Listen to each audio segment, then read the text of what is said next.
So mga ate, ang tagal naman ng papa ko.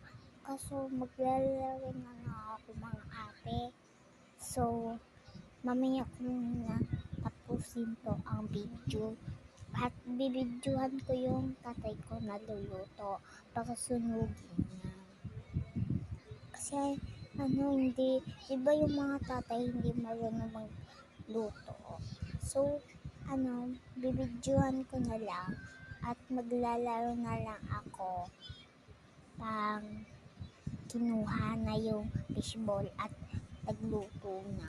Kasi ang tagal at madami pa ginagawa guys mamaya na lang pag tapos na siya at pupunta na ako sa YouTube at bibidyo na ako at so bye bye guys.